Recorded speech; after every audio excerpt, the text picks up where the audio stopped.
Vhatikedzi vha Lihoro la DA vha vho bva nga vhunzhi fhaḽa doroboni ya Cape Town hune ha vha hone hayani ha Lihoro iḽi. Henefho ndiye vha vho ḓa u ṱanganedza vharangaphanḓa vha Lihoro ḽavho kha vhuṱambo ha u tibula zwifanyiso zwa vho-Nkhetheni zwa u kunga nga zwa vhakhethi.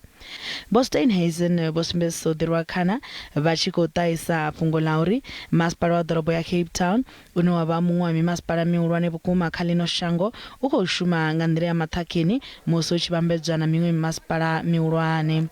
Nahone vha ri vha khou fulufhedzisa vhadzulapo u bvela phanḓa nga u shuma vho ḓifunga nga u ralo.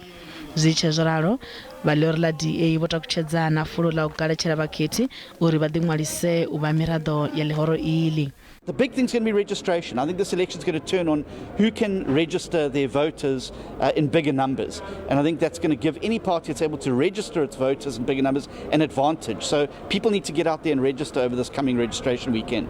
Vhane vha vha kha mutevhe wa vho-Nkhetheni wa unga vha nedorobo vho-Geordin Hill Lewis vho khoḓa zwihulwane mushumo une Lihoro la DA wa khou ita u mona na ḓorobo iyi. Naho vho sumbedzisa uri hu tshe na zwinzhi zwine Lihoro ḽa kha ḓi tea u zwi swikelela. You must be able to walk through your community and feel safer, have the peace of mind that this is a safe place to live and raise children, to have opportunities to work and have the basic services that you need to live a life of dignity. Where we've got more to do, I'm going to spend a lot of time there, and I'm genuinely passionate about improving services there so that everyone sees and feels that difference. That's absolutely a commitment. Vharangaphanḓa vha DA vha ri musi vhadzulapo vhanzhi vha tshi khou sumbedza u sa vha na dzangalelo kha u khetha, vha ri fhedzi ndi u khetha zwine zwa nga thusa vhadzulapo uri vha kone u shela mulenzhe kha nḓisedzo ya tshumelo.